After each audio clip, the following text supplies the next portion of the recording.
Sunday Baroque Conversations is made possible by the Friends of Sunday Baroque and is produced at WSHU Public Radio in Fairfield, Connecticut. I'm Suzanne Bona. Thanks for listening. Don't miss an episode of Sunday Baroque Conversations. Subscribe on Apple, Google, Stitcher, or wherever you get your podcasts. And please leave us a review. If you want to find out where you can listen to our weekly show, visit our website, sundaybaroque.org, for a station list and our 24/7 stream. Again, that's sundaybaroque.org.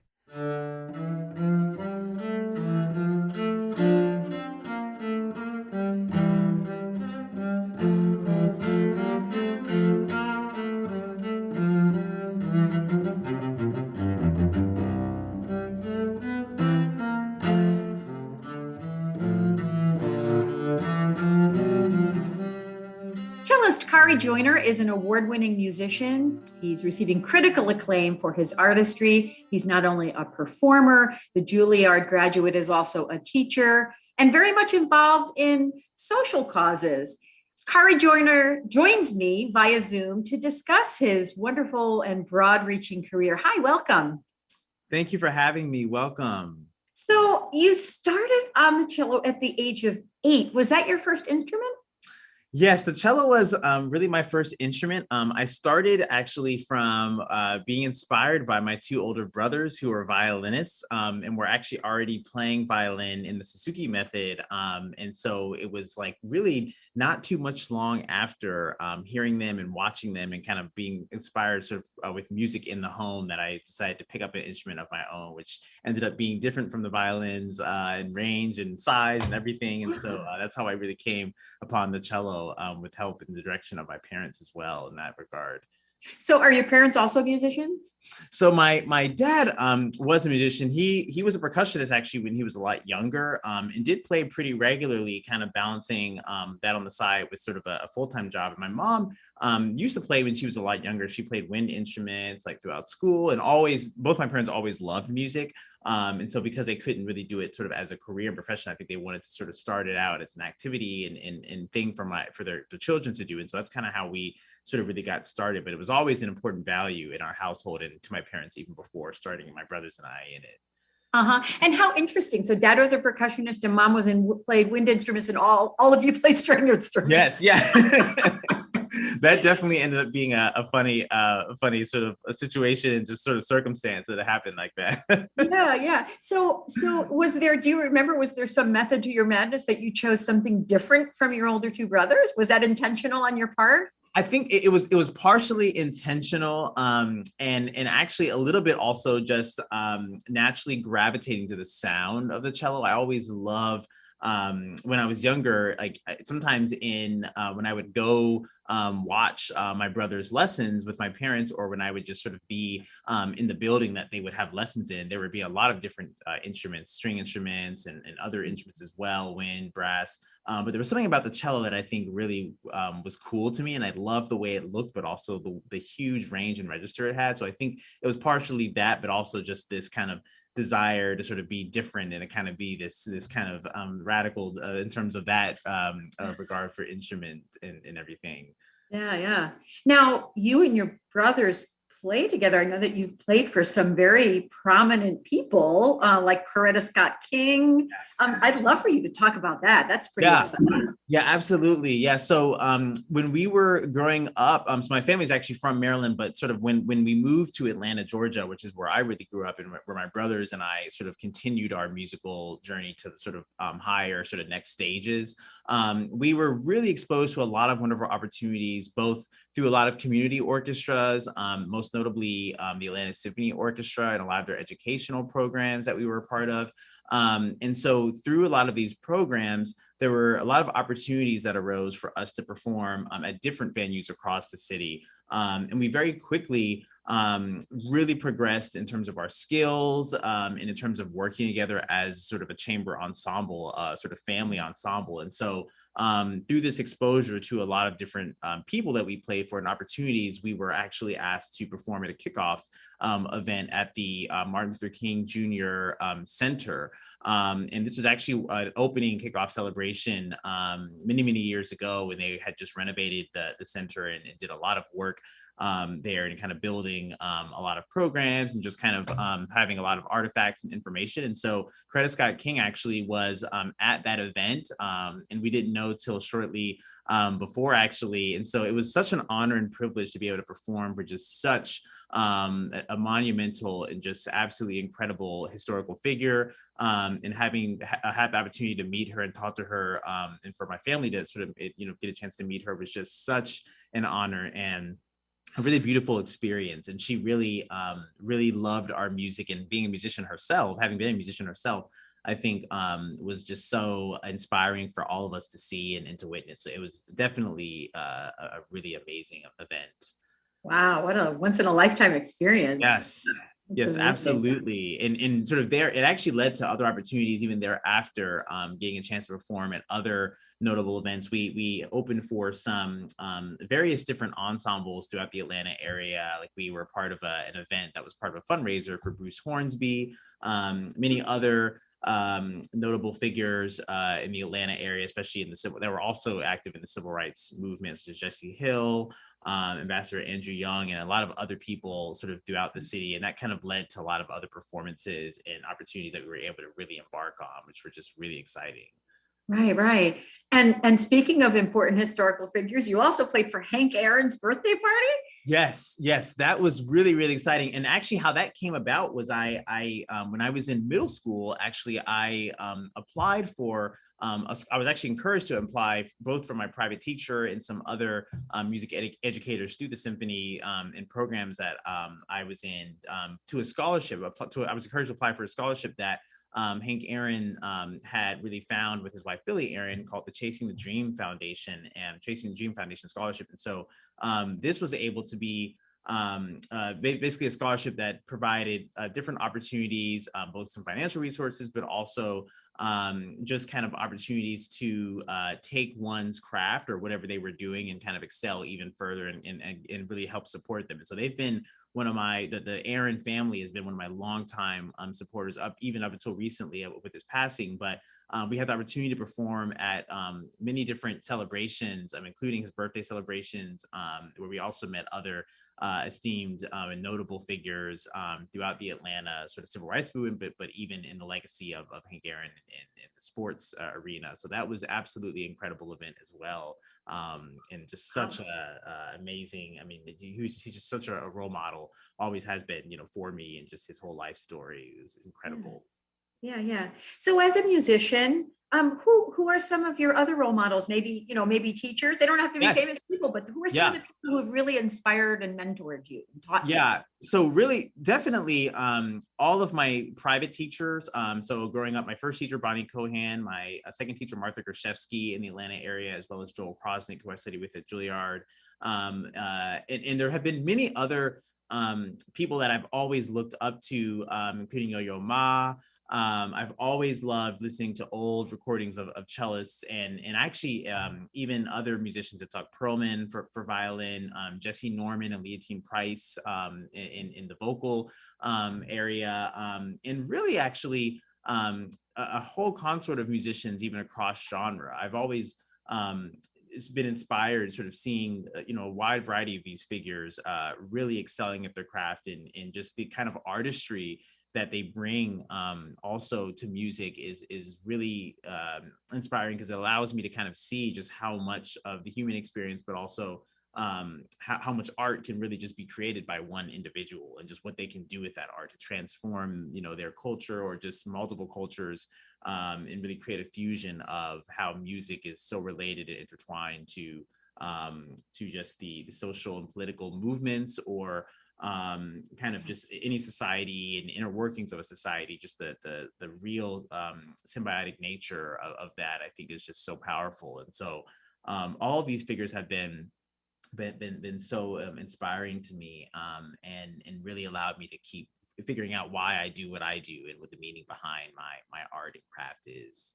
Yeah. And so interesting, you mentioned some very prominent musicians of other instruments and whatnot. And it's so fascinating that you mentioned two very famous singers, Leontine Price, and Jesse Norman. And of course, the cello is often compared to the human voice, right? Yes, yes. So there's that connection right there, and and emulating these amazing artists with their beautiful singing voices, and your instrument, which is really so very much connected to vocal production. And Yes. yeah. It's funny. So one of my prior teachers, Martha Grashevsky, when I stayed in Atlanta, that was one of her favorite phrases was you must emulate the human voice, a singer. And of course, she really instilled in me the knowledge that, the cello, of course, is a very vocal instrument and does have those characteristics naturally. But there was something that she always wanted me to remember, which was not only to listen to singers, not just the ones that I enjoyed, but just in general to many different singers, because there was something about the way in which in crafting the sound from the cello and to be the most beautiful and the most natural, that we have to really actually listen to how the human voice can work in that way, and how singers are able to create extremely beautiful phrases, long phrases, small phrases, but just the breadth of sound through that. And that's kind of one of my, I think, the biggest takeaways from actually this former teacher of mine, which is how much she really instilled to always sing with the cello, which is just, I think, an incredible mantra. Yeah. And I would be remiss if I didn't mention the fact that your Juilliard degree also has a very strong math component. So not just the artistry of music, but the math of music.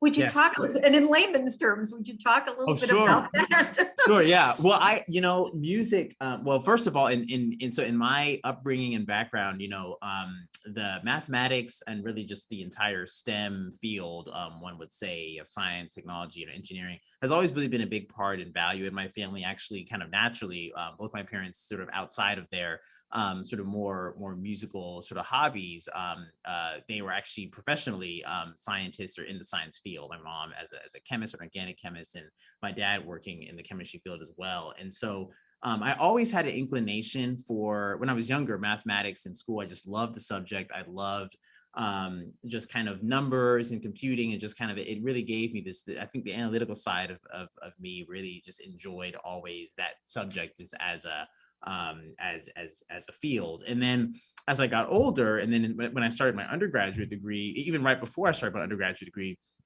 I was very set on potentially actually double majoring in mathematics and music before I went to undergraduate. And that really was a big decision in my college process, was if I was going to do a sort of majoring in cello or minoring in math or some type of sort of that. And so when I actually started college, I decided that since I was doing music full time as a major, that I could actually continue taking courses that I had taken right up to before going to college in math, and really see if I could continually develop maybe some understanding of how these classes could be related to music.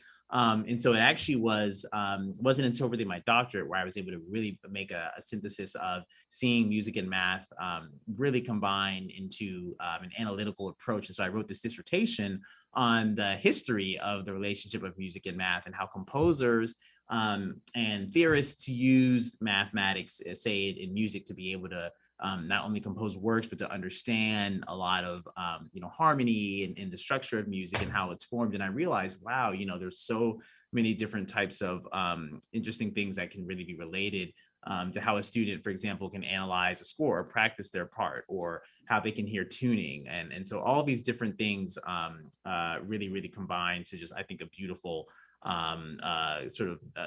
relationship of music and math that's so dear to me. And I'm hoping to kind of keep continuing developing some ideas for courses, even just for my current students now. Yeah. And Bach, of course, is one of the composers who is most often, or very often, compared to that sort of mathematical relationship. So do you have any comments or insight about the Bach cello suites particularly regarding math?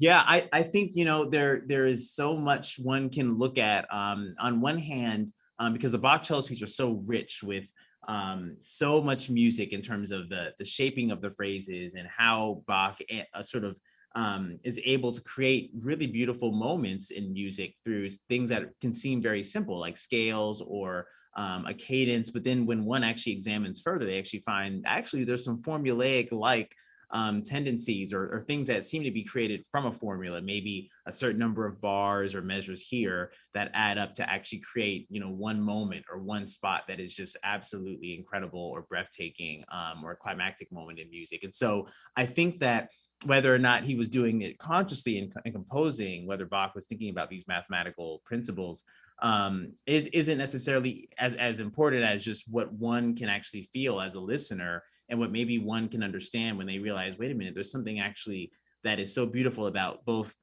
the artistic and aesthetic approach of the music as it exists on its own, but then also the beauty and the math that say, wait a minute, there's exactly this number of measures, or there's exactly this way in which he continuously builds out a scale with this number of notes that then gets somehow manipulated to then become another scale or another type of formation. And so I think there, and even beyond the cello suites, it's also in his other instrumental works, and even some of his works for some of the cantatas and other works that include vocal elements too. So that I think there's definitely this incredible ability that he had that people are still analyzing today and really have been just for decades upon decades, and it's really necessary work too, just because it's so fascinating, it's so cool. Yeah. And I think too, like, it's hard to know which came first, right? It's like a chicken and egg thing. Like, is he a genius because he inherently knew this and did this? Yeah. Or was it intentional, or is there some sort of overlap in those? Yeah. And even as, as someone who does a little bit of composing, myself, I always wonder how much that does come into the consciousness, when one's writing a piece or when one's creating a work is, where do they start from?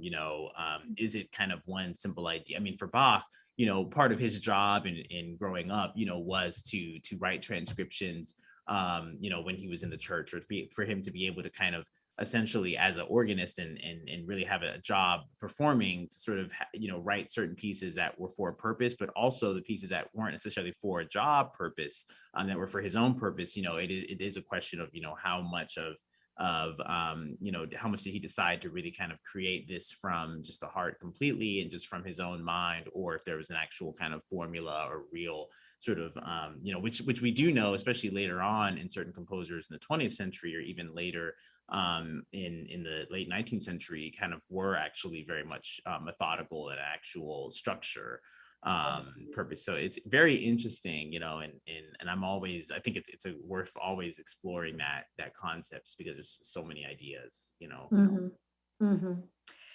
So as I alluded to in my introduction of you really are very engaged in giving back to the community with a lot of really important charitable organizations, social organizations. And I'd really love for you to talk about that. Like, what are the things that what are the causes that are dear to you, and how do you engage with them, and why? You have a busy life as a musician and teacher, and yet you also make time for these other important things.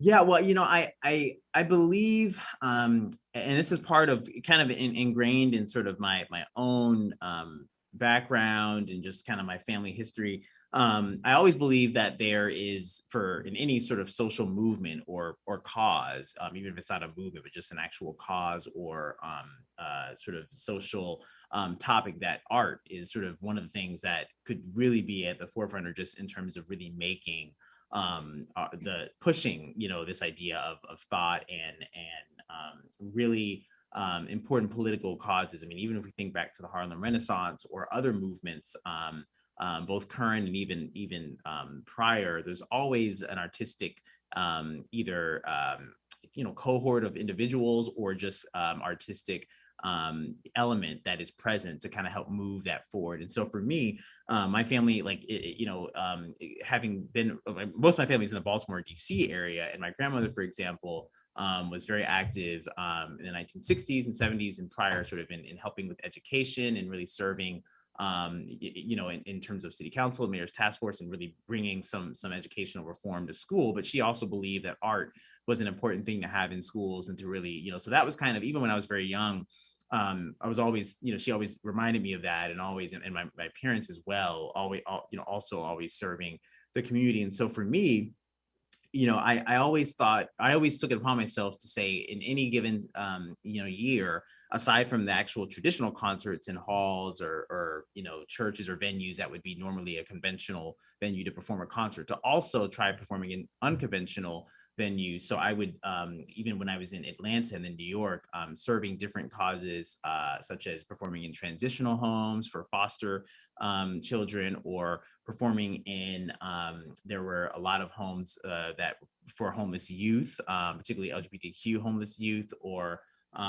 any other cause, especially for children. I myself actually did have a childhood cancer when I was younger. And so I always thought that this would be great to give back in this way. And so I took it upon myself to perform in a variety of centers for cancers and blood disorders that were sort of not only children's hospital, but even adult clinics. So even when I was my undergraduate, I would take time to always go perform at some of these venues, whether it was in a waiting area or an inpatient or outpatient clinic. And that was always really a great way for me to really interact with the community and to really share my gifts with the community. And even still today, I really encourage my students, and I try to actively find social causes that I can really go, and even not just here in the US, but even abroad, in whether it's in schools or different kind of elementary or middle schools. Maybe it might be a center for senior care, or for patients living with dementia or other neurological disorders and things of that nature. And so there's always been a push for me to try to find a particular cause. And as of recent, I mean, even with many different social movements around the US, such as the Black Lives Matter movement, and even other movements, I always think that there's a place for that, for music to really be created. And so I've sometimes in those settings, even during COVID, I tried to sort of make certain videos or short clips of myself to offer to victims suffering from COVID, or who had known others that indirectly were suffering from COVID in many different areas. And so that's kind of what I always feel is important to really take part in. Yeah. And you sort of beat me to it, because I was going to ask you about how you instill that in your students. So that's amazing. I really learn from them also, because a lot of times, they're already doing so many amazing things, or they might be a part of collectives or initiatives that they let me know about. And so it actually gives me even more invigoration to say, there's a way to kind of maybe take a group of my students to a larger event or larger venue for this reason, throughout the community or throughout the city, which is a really, really cool thing. And that's something that also has been historically, especially in the performing arts, so many people, Yo-Yo Ma's a great example of that. It just always takes music, across cultures and just, all over the world, and really has been able to kind of, places that you would never think, where classical music would be. It's a real inspiring thing to be able to say, I could, brighten someone's day, or actually kind of change someone's life, through showing up in a tiny village somewhere where they may not have seen or heard a cello before. Right. It's really, really, really fun but also just rewarding to Yeah. Yeah. You reminded me, I mean, there was a famous video that went viral of Yo-Yo Ma at the vaccination center when he got his COVID shot. He just played because he had to wait for 15 minutes to make sure he didn't have a reaction. Yeah, that's pretty amazing. Yeah. And actually, it was an event like that actually inspired. I have really wonderful colleagues and friends in New York City, and we perform in a piano trio quite often. And so we actually, not long after, decided there's this organization, Sing for Hope, in New York City that does a wonderful array of community and work, charity work. And so we actually performed at one vaccination site at the Javits Center one year. Just like we set up shop for like 2 hours. It just played for different, and that was just, things like that are just so rewarding, and also just really amazing to be a part of. Yeah.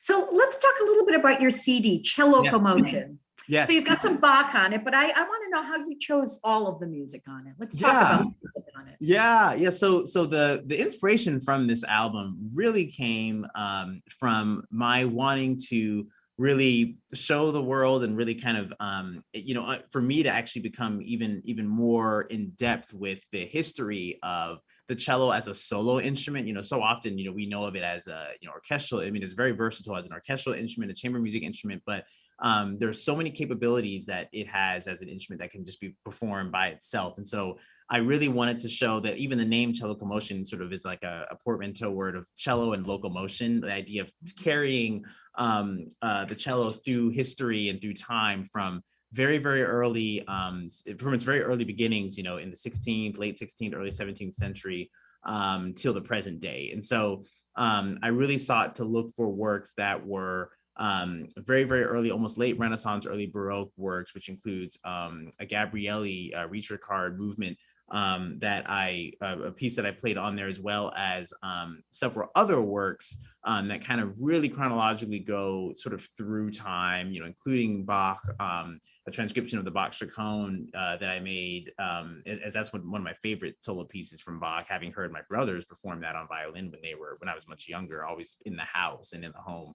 And then kind of going to present day. So this album really is about sort of exploring that sort of, and also not only the different styles that one hears when the cello is sort of in these different settings, but really how the instrument itself actually changes through time, you know, and how very early works sound. And there's something even more vocal, perhaps one could say, from these early works versus, you know, some of the more orchestrally written works. There's an opera fantasy on that album, which kind of is the singing nature of the cello, but there's also a piece that kind of has a full sort of orchestral texture that kind of reminds one, you know, of that. And then a piece that is the Barrio Sequenza, which takes the cello, a sort of contemporary work that makes it sound like a different instrument altogether, which is really cool. So that's really how that album came about and sort of what the purpose of it was. Yeah. It's great. It's good stuff. Yeah. Your Chaconne performance will be on the Sunday Baroque Bach Birthday Bash this year. Oh, wonderful. Yeah. That's one of my favorite. I mean, it's just absolutely, I've always just been in love with that work. And I was really, you know, when I actually took it upon myself, this was actually about maybe almost 10 years ago, when I really decided to sort of make this transcription for cello, from looking, you know, in depth at different violin editions of the score and really kind of delving in. And so it's always just been a favorite. And I even performed it when I was at Juilliard. I actually performed it in many different coaching sessions with violin professors there. Gave me a lot of insight into the phrasing and things, which kind of helped, you know, but it's just such a magnificent work.